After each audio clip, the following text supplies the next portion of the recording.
Então, boa tarde. Essa é a nossa aula da semana 5 sobre os aspectos físicos da América. E eu vou pedir para quem estiver assistindo essa aula para que pegue pelo menos, né, uma folha, seu caderno e tudo mais, e faça as anotações das coisas mais importantes dessa aula, tá bom?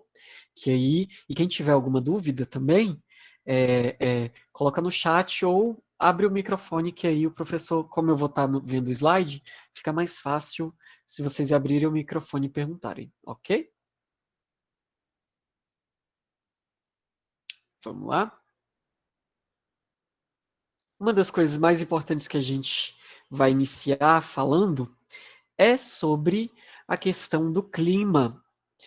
E, gente, esse conteúdo sobre clima, sobre vegetação, sobre os aspectos físicos da Terra, né? Eles são muito interessantes porque eles têm muita ligação um com o outro.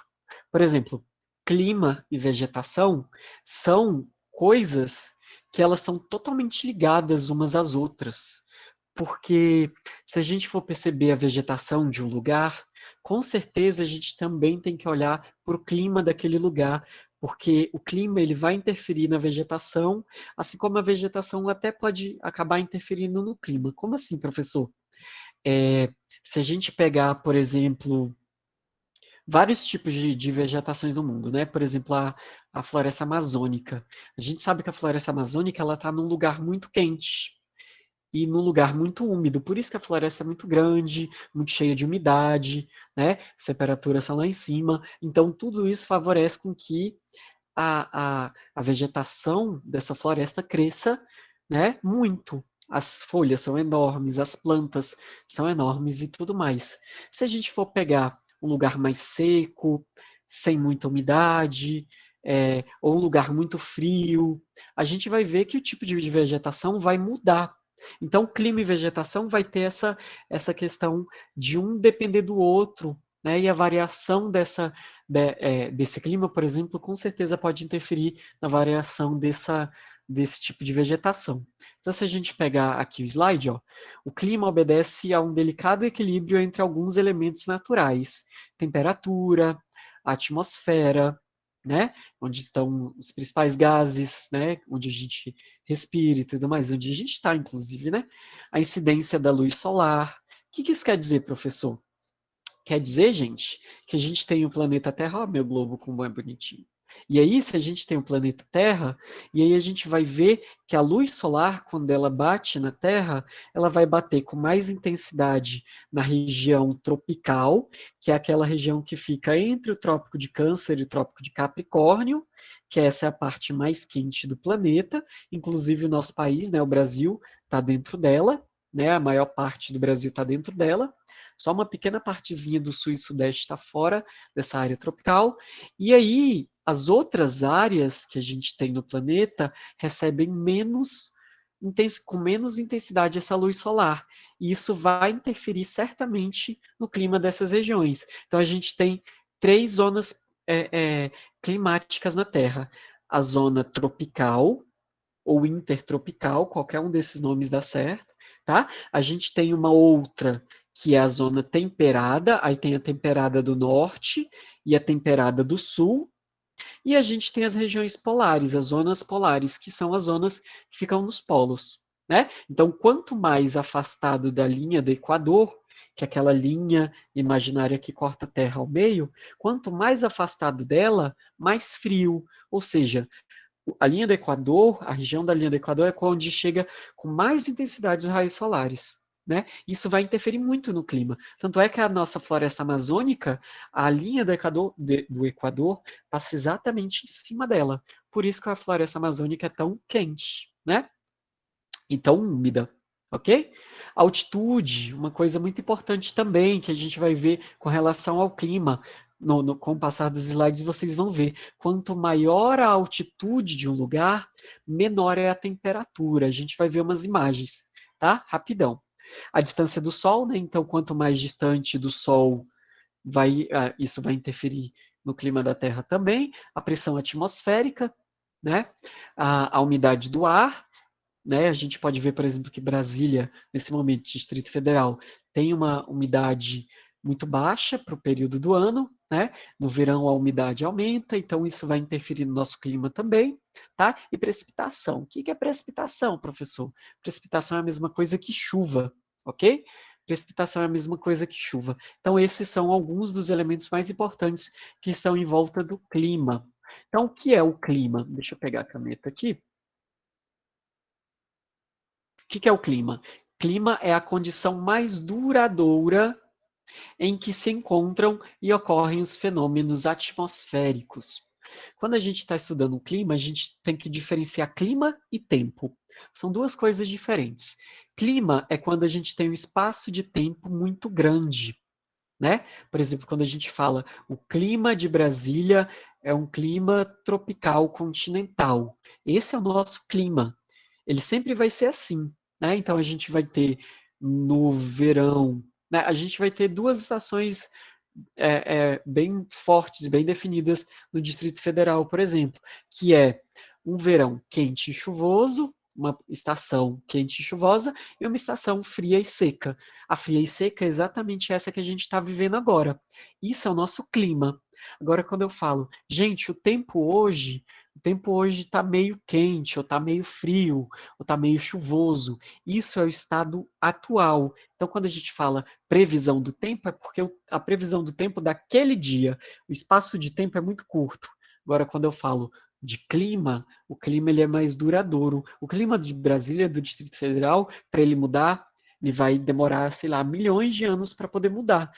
Porque para que um clima de um lugar mude, tem que acontecer alguma coisa, algum fenômeno muito forte, né? E a gente sabe que isso não acontece com uma certa frequência, tá? Então, clima e tempo é diferente. Tempo é o que a gente pode observar agora, no momento, hoje. E clima é o que a gente vive por um espaço de tempo muito grande, ok? O clima é diferente do tempo porque é mais estável. A gente tem essa questão da estabilidade, né? Todo ano se repete o clima de Brasília, tudo bem? Todo ano. O tempo pode variar, dependendo do dia. Por exemplo, o tempo amanhece ensolarado, no final da tarde chove. Houve uma mudança no tempo, porque o tempo mudou, porque o tempo é muito curto. Deu para entender? Tudo bem? Beleza? Existem vários tipos de clima, né? Dependendo do lugar que a gente for analisar. Tudo bem? Isso daqui é uma das coisas mais importantes que vocês precisam saber. Os fatores que influenciam no clima.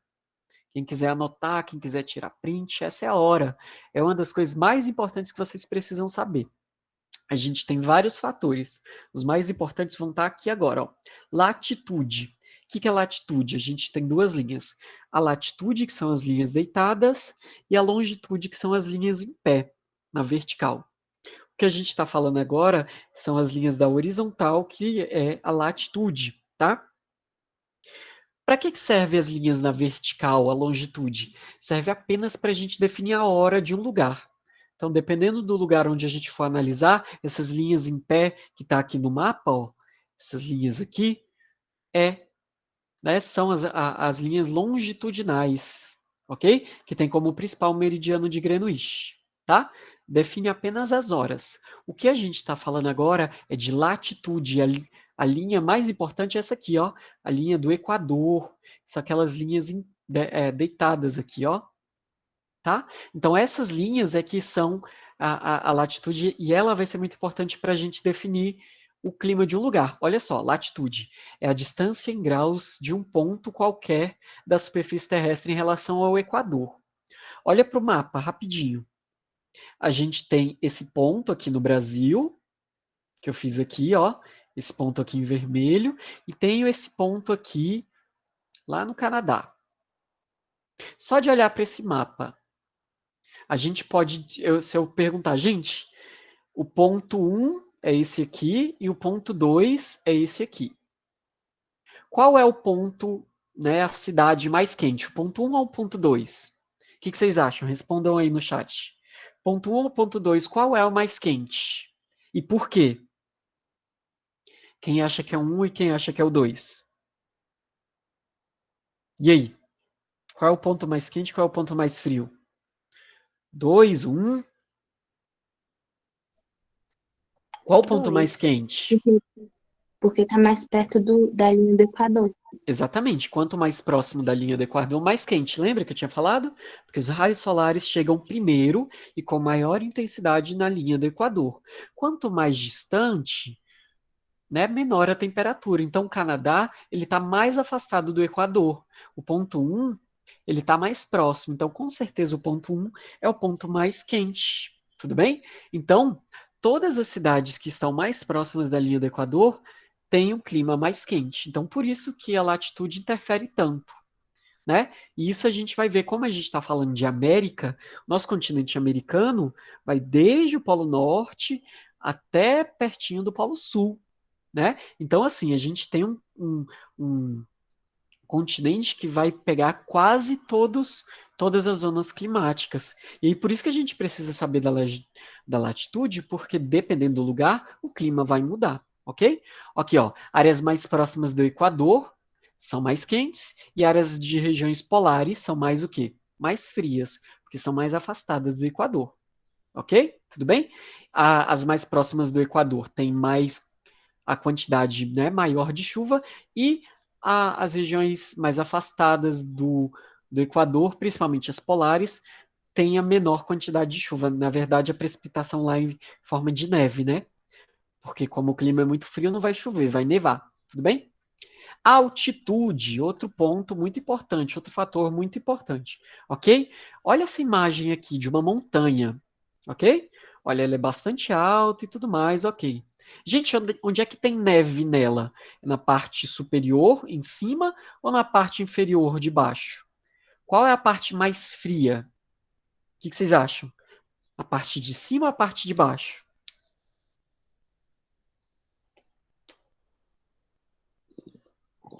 De cima, né? Por quê? Porque quanto maior a altitude, menor a temperatura. Então, se eu for comparar duas cidades, se a gente pega uma cidade mais baixa e uma cidade mais alta, e se a gente for analisar só a altitude, porque tem outros fatores, tá? Mas se a gente for analisar só a altitude, com certeza o lugar que está numa altitude muito grande, essa temperatura vai ser menor. Então, por isso que no alto das montanhas, né, sempre vai ter gelo. Por quê? Porque a temperatura é muito alta. Então tá aqui, ó. Quanto mais alto o relevo, mais frio tende a ser o lugar, né? Se a gente for analisar só a altitude, tem outros fatores. Quanto mais baixo, mais quente o lugar, ok? Isso de uma forma bem simples, tá? Quanto mais alto o relevo, menor a pressão também, né? Então, a galera que gosta de futebol vai entender isso. É, quando o pessoal daqui do Brasil, por exemplo, vai jogar lá nas regiões mais altas da América do Sul, né, que são mais próximas das cadeias montanhosas da região sul, a gente vai perceber que a bola ela vai mais rápido, porque a pressão atmosférica é diferente, ela é menor. Né? Então, pessoal, os jogadores daqui do Brasil sentem um pouco de dificuldade quando vou jogar lá fora. Né? Então, tem essa questão. Ok? Então, lembre-se disso: quanto maior a altitude, menor a temperatura. Então, latitude é o primeiro fator, altitude é o segundo fator importante. Quais outros fatores vão ser muito importantes? Esses aqui são muito fáceis. Fáceis, olha só. Maritimidade, continentalidade. Olha o nome dele, olha o que eles lembram. Maritimidade lembra mar. Então, lugares são próximos aos mares e oceanos vão ter a influência da maritimidade. Gente, o mar não é cheio de água? E a água, a gente sabe que quando o sol bate, vai fazer com que evapore bastante água. Então, essa evaporação, né, da água vai fazer com que essas regiões que são próximas aos mares sejam bastante úmido, né? Muito mais úmida do que aqui em Brasília, porque aqui em Brasília, como a gente sabe, está muito no interior do país. Então, aqui o que atua muito forte é a continentalidade, que é a ação do continente. Então, a maritimidade sempre vai estar relacionada à umidade e a continentalidade sempre vai estar relacionada à seca. Então, lugares próximos ao mar vai chover mais, porque tem mais umidade, né? lugares próximos à continentalidade vai ter uma questão de variação de temperatura e de chuva, né? A chuva vai ser bem menor. Né, ó, áreas mais distantes do mar recebem menos chuva por conta dessa continentalidade, que tem a característica de ser seca. Então, de novo, maritimidade é bastante úmida e continentalidade é bastante seca. Tudo bem? Esses dois fatores interferem bastante também. Então, um exemplo, Rio de Janeiro. Rio de Janeiro recebe a influência de quem? Maritimidade e continentalidade. Da maritimidade. E Brasília recebe a influência de quem? Da continentalidade ou da maritimidade? Com certeza da continentalidade. Ok? Correntes marítimas. Tá? De uma forma bem simples, se vocês olharem para esse mapa, vocês vão ver que tem umas correntes em azul, que são as correntes frias, e umas correntes em vermelho, que são as correntes quentes. Então, dependendo do lugar, a gente vai perceber que as correntes marítimas elas vão estar circulando, depende da época do ano também, tudo mais, não sei o quê. E essas correntes, elas vão trazer essas características, por exemplo, ó, corrente quente, corrente fria, corrente quente. Então, a circulação dessas correntes marítimas vai influenciar também no clima, né? Às vezes trazendo mais calor, às vezes trazendo mais frio para a região. Tudo bem? Massa de ar, esse é o mais complicado da gente entender, tem que ter uma aula só dele, mas massa de ar, a gente pode entender massa de ar como se fosse um balão. Ele vai encher quando ele ganha energia e ele vai diminuir quando ele perde energia. Ele nunca vai deixar de existir, ele nunca vai desaparecer. Ele pode expandir, crescer e pode diminuir. Ele nunca vai desaparecer e deixar de existir, nunca. Às vezes ele vai para um lugar, às vezes ele vai para outro, às vezes ele se expande, às vezes ele diminui, mas ele nunca desaparece, ok? Nunca, nunca, nunca, nunca. Tranquilo? Prof, eu não Oi. entendi corrente marítima. Correntes marítimas são correntes de dentro do oceano, ok? São águas que circulam no oceano. Não é na atmosfera, são águas dentro do oceano, e aí, às vezes, essas águas, essas correntes marítimas, elas são muito quentes ou muito frias. Se for quente, vai acabar trazendo características e vai trazer um pouco mais de calor para a região. Se a corrente marítima for mais fria, então vai trazer características de um clima mais frio para a região. Entendeu? Tudo bem? Obrigada. Tranquilo? E olha só os climas do mundo. A gente tem um mapa mundi aqui dos climas, mas ó, cada cor dessa é um clima diferente. Então, para vocês perceberem que clima e vegetação, cada clima desse, com certeza a vegetação ele vai ser alterado. Né? Então, por isso que a gente tem que reparar isso direitinho. Olha só, a gente pode perceber que tem climas muito frios, climas muito quentes, climas semiáridos, desérticos, né? Então, dependendo do lugar, isso vai interferir. Tranquilo? Olha só o que eu falo. Opa, desculpa. Olha só o que eu falei da luz solar. Como é que acontece? A luz solar chega com mais intensidade na região tropical, entre os trópicos, trópico de Câncer em cima e trópico de Capricórnio ao sul, embaixo do mapa, né? E aí a Terra vai girando, e aí, ó, a gente pode perceber esse aquecimento da Terra, ok? Olha os nomes que a gente precisa aprender. Zona tropical é essa zona que fica entre o Trópico de Câncer e o Trópico de Capricórnio, que é exatamente onde a maior parte do Brasil se encontra, ok? Ó, zona tropical. Zona temperada do norte e zona temperada do sul. O Brasil tem um pedacinho dele bem pequeno, da região sul do Brasil, que fica nessa zona temperada do sul, tá? Por isso que lá faz bastante frio no inverno. Né, por conta dessa zona temperada do sul. E a zona polar, né, zona polar do norte e zona polar do sul. Por isso que a latitude ela interfere bastante no nosso clima, ok? Aí os climas, mais uma vez, para a gente ver, né, o clima da Terra, e é isso. Vou passar aqui para o próximo slide para a gente ver especificamente agora os climas da América. Tranquilo? Vou fechar aqui. Vou abrir esse outro slide. Ok? Deixa eu ver. Espelhou para vocês. Então, a gente vai falar, ó. Deixa eu pegar de novo aqui a caneta. A gente vai falar desse continente inteiro aqui, ó. Olha como ele é grande. Do continente americano, ok? Esse continente, né? Que foi, né? Recebe esse nome por causa do Américo Vespúcio, que explorou essas terras e aí acabou descobrindo, né, essas terras nessa data aqui, né? Depois veio Cristóvão Colombo, que primeiro pisou nessas terras, tudo bem? E aí a gente tem a descoberta da América nesse período, né?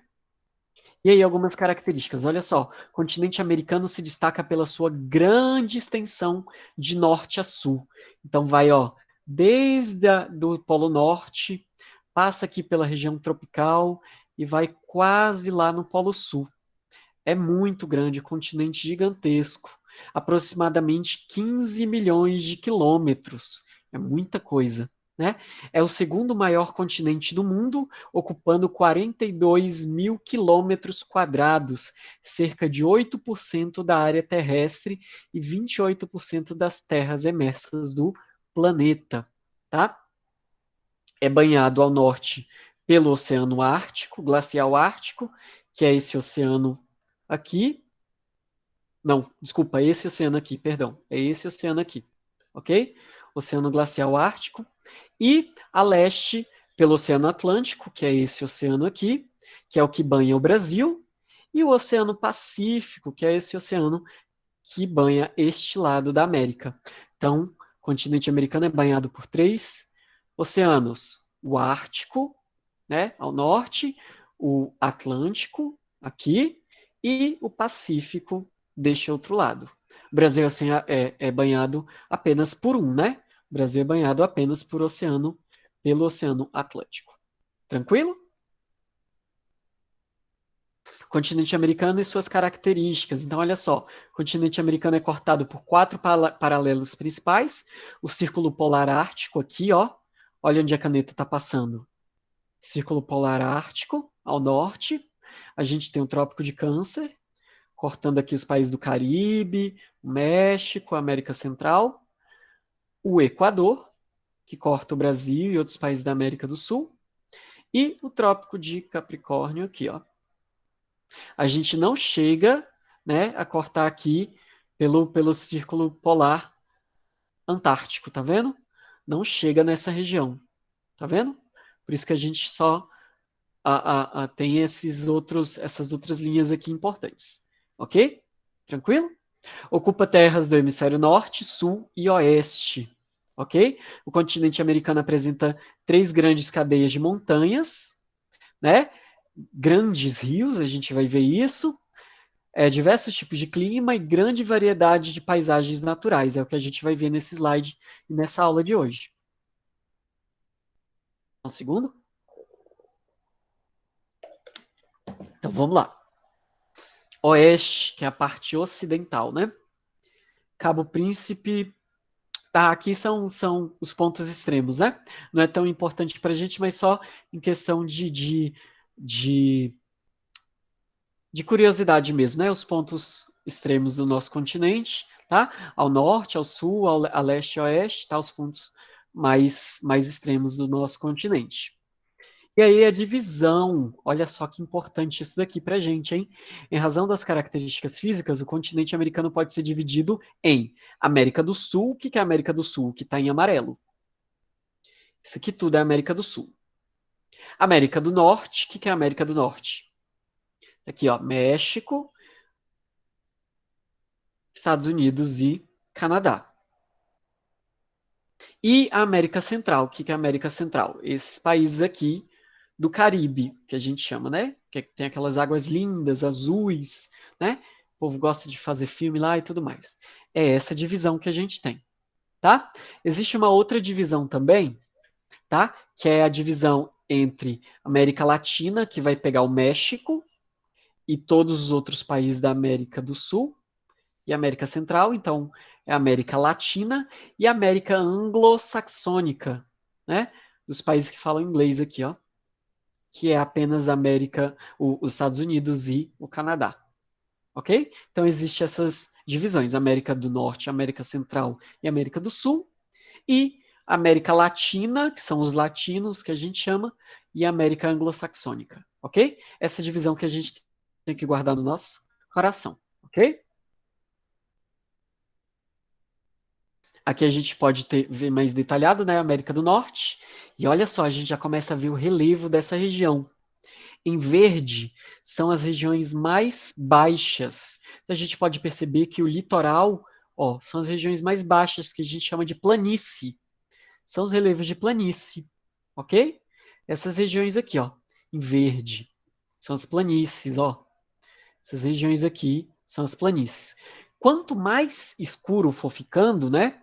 Mais marrom for ficando, são as regiões mais altas. Então, essas regiões aqui são onde a gente tem as montanhas na região dos Estados Unidos e no Canadá. As regiões montanhosas, ok? São essas regiões aqui. No México, a gente também tem bastante relevo alto, ó, tá? Então, aqui a gente tem também alguns pinguinhos bem altos aqui, tudo bem? Então, quando a gente for analisar um mapa de relevo e a gente for ver exatamente isso, ó, isso daqui também na Groenlândia, né? Não é da América, mas está perto do território americano, porque esse aqui pertence à Dinamarca, né? Que é um país da Europa, ok?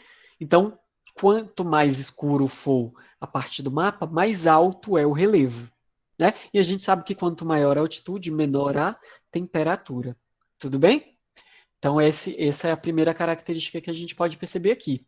E essa cadeia de montanhas, ó, vai pegar desde, ó, Alasca, Canadá, e Estados Unidos e parte do México.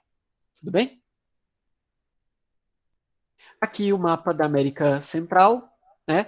São várias ilhas, a gente pode perceber, ó, Cuba, Haiti, República Dominicana, as ilhas dos Bahamas, das Bahamas, várias outras ilhas pequenas aqui, ó, Porto Rico, Trinidad e Tobago e tal. É aqui o Panamá, Costa Rica, né? E aqui o relevo também dessas regiões, ó. Aqui as regiões mais altas, aqui as ilhas, né? Quando passa furacão por lá, principalmente essas ilhas são as mais atingidas, né? Pelos furacões, porque tem bastante, né? No período do verão, que é o período de maior incidência desses furacões, ok? E aqui é a América do Sul, né? Olha só a América do Sul, que interessante. O Brasil, as áreas mais altas são essas aqui, que a gente chama de planalto. Então, o nosso relevo é bastante constituído de planaltos, as planícies, que são essas partes em verde, né? Também tem as depressões, ok? Aqui é a altimetria, ó. E aqui a parte branca é a parte onde tem a parte mais alta, que é onde tem as montanhas da América do Sul. Gente, abre o microfone quem souber responder essa pergunta. No Brasil tem montanha? No Brasil tem montanha? Eu acho que não. Não, se a gente olhar o mapa, a gente já pode perceber que no Brasil tem Eu montanha. acho que tem. Eu acho que tem, professor. Não, gente, ó. Olha onde tem montanha. Só aqui, ó. Só nessa região. Alguém sabe dizer por que o Brasil não tem montanha?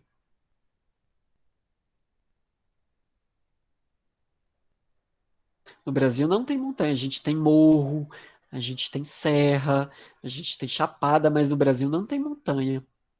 Porque a gente só tem montanha quando a gente tem encontro de placas tectônicas, tá? Então, se alguém puder colocar, se vocês puderem colocar na minha câmera, tá?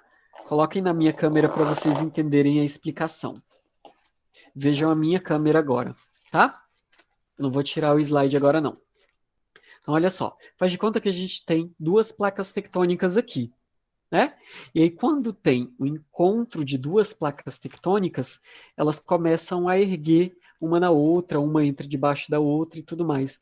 Quando isso acontece, é que há a formação das montanhas. Quando tem duas placas tectônicas que se chocam e vão começar a levantar. No Brasil, a gente não tem montanha. Por quê? Porque o nosso continente, o nosso país, está dentro de uma placa tectônica. A gente vai ver já já uma imagem que vai ficar um pouco mais claro para vocês, mas geralmente a gente só tem montanha quando a gente tem encontro de duas placas tectônicas, e aí isso vai fazer com que o relevo suba, fazendo com que as montanhas apareçam. Ok? Tudo bem? Então volta para o slide agora. Começa a ver o nosso slide. Então, aqui os países da América do Sul, a gente já conhece alguns, né? Argentina, Paraguai, Uruguai, Chile, Bolívia, Peru, Equador, Colômbia, Venezuela, Guiana, Guiana Francesa e Suriname, além do Brasil.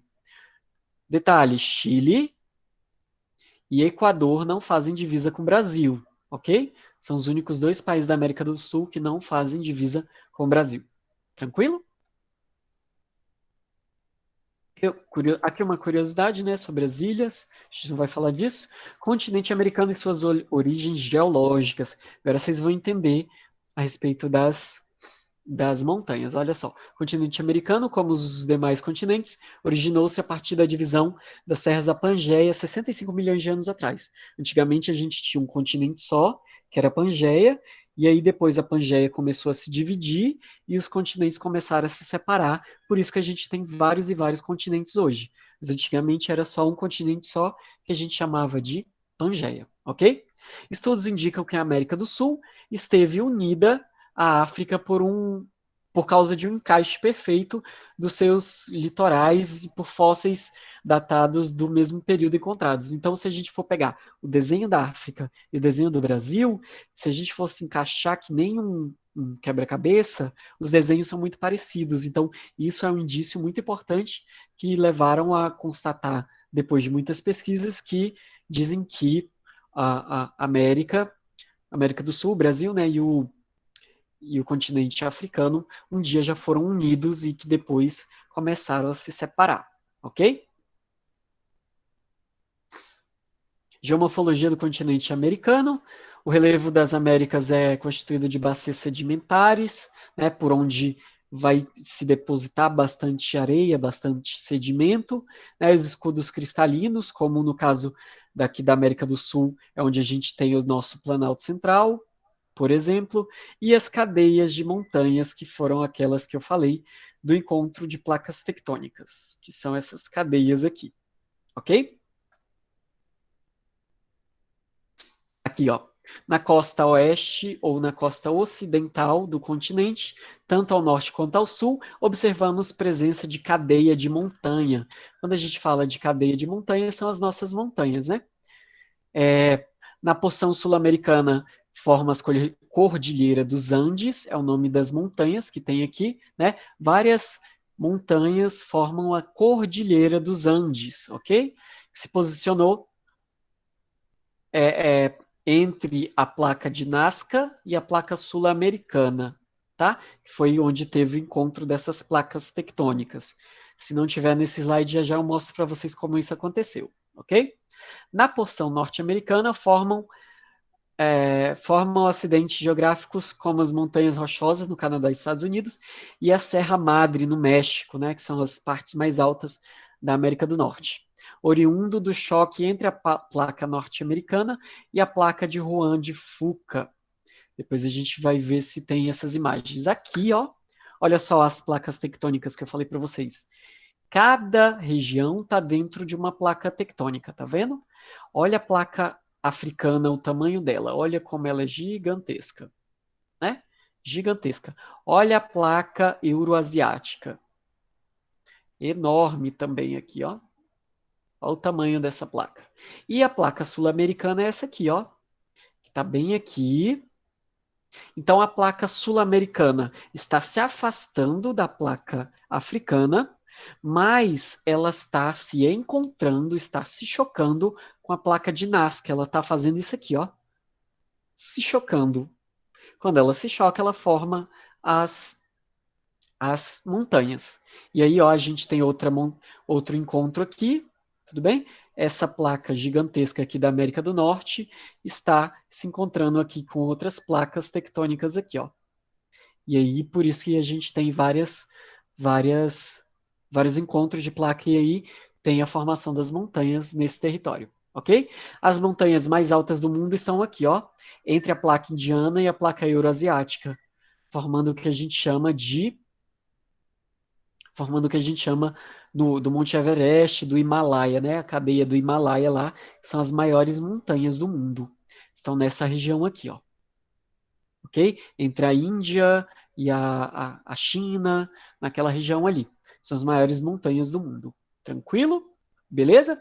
Então, por isso que a gente tem... Olha só onde está o Brasil. Presta atenção no desenho aqui, ó. O Brasil está no meio da placa tectônica. Por isso que não tem formação de montanha no Brasil. Mas olha onde as montanhas... Deixa eu mudar de cor para vocês verem. Fazem em azul. Ó, as montanhas vão estar aqui, ó, nessa região, porque é nessa região que tem o encontro das duas placas tectônicas. Ok? Então, por isso que no Brasil não tem montanha. Porque o Brasil está no meio de uma placa tectônica. De novo, o Brasil está no meio de uma placa tectônica. Se ela estivesse bem no limite, bem no encontro, bem na beirinha, aí sim. Ok? Tranquilo? Olha aí algumas imagens das montanhas para vocês verem. Tá? Aqui é da Cordilheira dos Andes, ó. É uma vasta cadeia de montanha formada por um sistema contínuo de montanhas, então são várias montanhas uma do lado da outra, né, ao longo da costa ocidental da América do Sul, né, naquela região ocidental a oeste, de formação geológica do período terciário, né, ela é bem recente, mas aí tem milhões de anos, tá, gente? Quando a gente fala recente, tem milhões de anos, porque tem coisa muito mais antiga. Tá? A cordilheira possui aproximadamente 8.000 quilômetros de extensão, de um lado, né, de uma ponta até outra, né, de cima a baixo. É a maior cadeia de montanhas do mundo em comprimento, não em tamanho, em altitude. Em comprimento é a maior, ok? O seu ponto culminante, né, o ponto mais alto, chega a 6.962 metros de altitude, que é o ponto mais alto, que é no Aconcagua, ok? Que é o ponto mais alto da América do Sul. O ponto mais alto do mundo é lá no Everest, que tem 8.000 ou 9.000 quilômetros, 9.000 metros de altitude, tá? Acho que é 8.000 e alguma coisa, tá bom? Então é o ponto mais alto do planeta. Percebem essa água aqui? Isso aqui é um lago. De onde é que vem essa água, professor? Alguém sabe?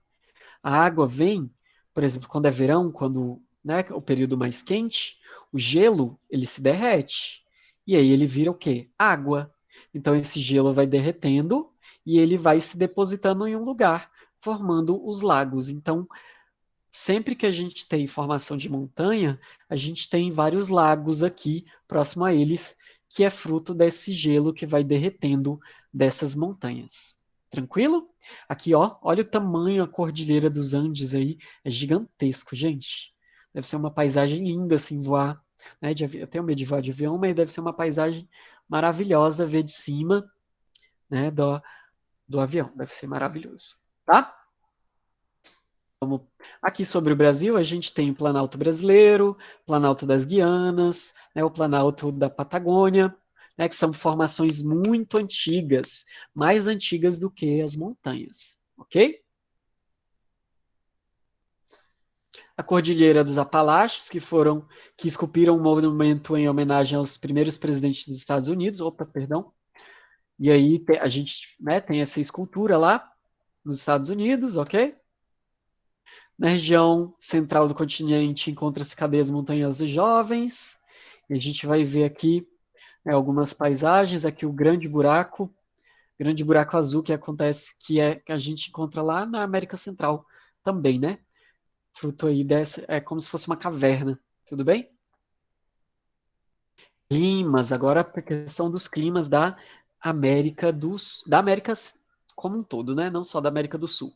Então, olha só, o continente americano apresenta uma grande diversidade climática. Anotem isso aqui, pelo amor de Deus. A nossa diversidade climática é muito grande. Por quê? Porque a gente está em diferentes pontos da latitude, tá? Um dos motivos é a grande extensão territorial no sentido norte-sul, que é o sentido latitudinal. Assim, possui quase todos os climas do planeta. Quase todos os tipos de tipos de clima que existem no planeta, quase todos estão no nosso continente americano. Quase todos. tá? Os climas também são influenciados pela geomorfologia, pelas massas de ar, pelas correntes marítimas, pela altitude, são aqueles fatores que a gente viu no começo da aula, tá bom? O mapa ao lado representa alguns desses climas. Então, olha só, em branco, clima polar. Onde é que tem clima polar? Bem aqui em cima. Em verde, equatorial, aqui, ó. Onde é que tem a gente tem o clima equatorial? Lá na Amazônia. Clima equatorial. Clima subtropical, onde é que a gente encontra? Aqui na região sul do Brasil. Clima tropical, onde é que a gente encontra, professor? Grande parte da região tropical do Brasil, ó. Brasília, grande parte do Brasil, aqui na América do Sul, aqui na América Central também, né? Clima temperado, temperado frio oceânico, onde é que a gente encontra? Nessa beiradinha aqui entre Estados Unidos e Canadá. Em verde claro, cadê? Deixa eu ver, deixa eu ver. Árido ou semiárido, clima do Nordeste, ó. A gente vai encontrar aqui. Aqui também, porque tem a formação de alguns desertos. Aqui também tem um deserto na América do Norte, tá? Então, a gente tem um clima, uma diversidade climática muito grande, ok? Olha só, algumas imagens, né? A praia do Caribe, com seu clima, o sertão nordestino, né? Então, as paisagens vão mudar dependendo do lugar que a gente estiver analisando, né? Dependendo do clima e da vegetação, sempre vai variar. Olha a vegetação, como ela vai variar, assim como o clima. Olha só, floresta equatorial. A floresta equatorial, ela vai coincidir, gente, olha só, com o clima equatorial. Olha só, o clima equatorial aqui, e olha a floresta equatorial. Eles vão mudar, por quê? Porque clima e vegetação estão totalmente ligados um com o outro, né? Desculpa, aqui a gente tem o cerrado.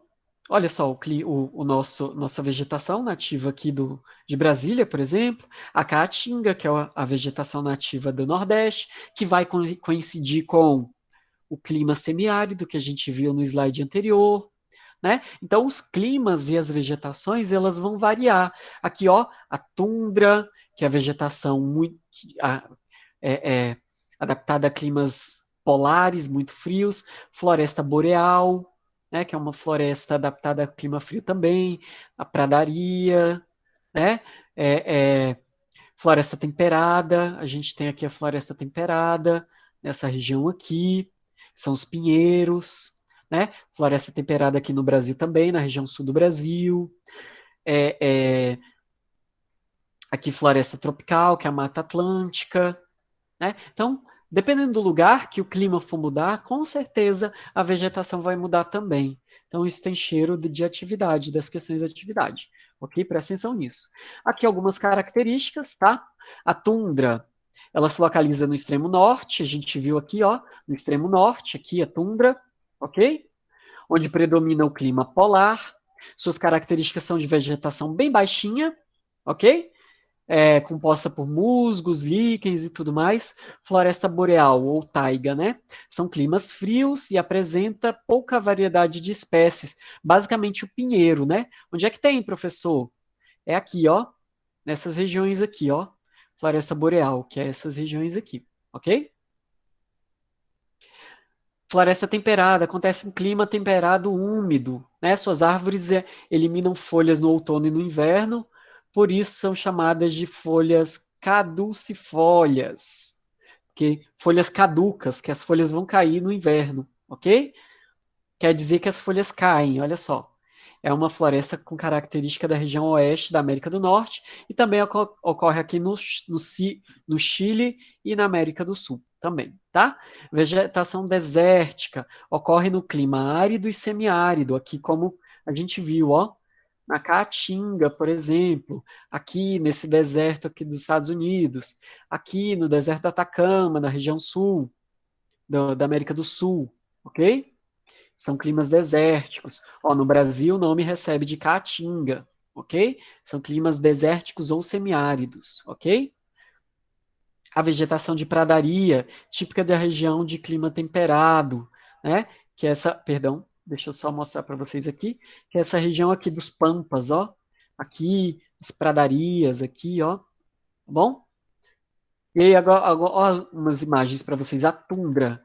A vegetação, gente, é bem pequenininha, ó. Bem pequenininha. Percebe aqui? Cresce centímetros, não tem nenhuma árvore. Por quê? Porque em período frio, ela congela. Como é que uma árvore vai conseguir viver no período de inverno de menos 50 graus Celsius? Não dá, né? Então, a tundra, ela vai crescer muito pouco. É só a graminha aqui, só os musgos, os líquens, é muito pouco, né? A floresta temperada, ela já é bem colorida, bem alta, né? Típico lá da região norte. Olha a região desértica, os cactos, né? Vegetação bem seca, né? Por conta da seca dos desertos, do Nordeste também tem bastante disso, né? A taiga, aqui os pinheiros também, né? Formato de cone, as coníferas, né? Essas árvores de Natal que a gente conhece, né? Elas são resistentes ao frio. E as pradarias? O campo, né? Só grama e alguns arbustos aqui e acolá, mas tem, né? Então, esses são a variação da vegetação que a gente tem, né? Dependendo do clima. As savanas, que é muito típico. A nossa savana brasileira é o nosso cerrado. Então, isso aqui, ó, uma imagem do nosso cerrado, ok? São arbustos, gramas. Então, olha só, a savana ocorre na faixa intertropical, né, entre os trópicos, é formada por plantas rasteiras, pequenas árvores, vegetação espinhosa, né? Ocorre no norte da América Central, no norte, no nordeste, no centro-oeste da América do Sul. No Brasil é chamada de cerrado, ok? É o nosso cerradão aí. E a floresta tropical? É a Amazônia, gente. Floresta tropical ou floresta equatorial. Qualquer um desses dois nomes está certo. São florestas muito quentes, muito úmidas, ok? Muito quentes e muito úmidas, tá? E aí tem folhas muito grandes, tem árvores muito grandes, de anos e anos, mais de 100 anos de idade, né? A cobertura vegetal é muito densa, é uma floresta muito fechada, né? Por conta da grande umidade. Essa vegetação ocorre na maior parte da América do Sul e na América Central. Um exemplo no Brasil é a Mata Atlântica e a Amazônia, a gente conhece bem, ok? E aqui alguns bichinhos que tem, né? nos, nos, nos vários continentes que a gente pode encontrar, ok? A hidrografia, os rios mais importantes, gente. Rio Amazonas, a gente conhece bem, né? O Rio São Francisco, no Nordeste, o Rio Uruguai, aqui nos Estados Unidos, Missouri, aqui o Mississippi, o Colorado, São Lourenço, no Canadá, o Mackenzie aqui, tá? São rios muito importantes, o Rio Panamá, o Rio da Plata, o Rio Paraguai, né? São todos rios muito importantes na nossa América do Sul, na nossa América como um todo, né? Não só na América do Sul. Deixa eu ver. Os lagos, né? Alguns lagos importantes aqui, ó. Regiões muito altas, então, ó, a formação dos lagos. A água escorre toda para esse lugar aqui. Ó, a região dos lagos entre Estados Unidos e Canadá, né? São a região dos lagos que eles chamam, né? Lagos gigantescos. Lago também entre a Bolívia, né, e o Peru. A gente pode encontrar aqui também. Rio Titicaca, o Lago Titicaca, né? Outros lagos importantes aqui também. Lembrando que o Lago Paranoá é um lago artificial, né? Feito pelo homem, não foi feito pela natureza. Aqui algumas correntes marítimas que a gente falou, ó, corrente fria, corrente quente, corrente fria, corrente quente, essas correntes marítimas, águas do mar, água quente, água fria, ok? Água quente, ok? Isso vai interferir no nosso clima com certeza. Aqui algumas correntes, não precisa a gente ver. E é isso, gente. Essa foi a nossa aula. Perguntas? Vou parar a apresentação aqui. Vou interromper a gravação. Até mais, deixa seu like, aqueles, né?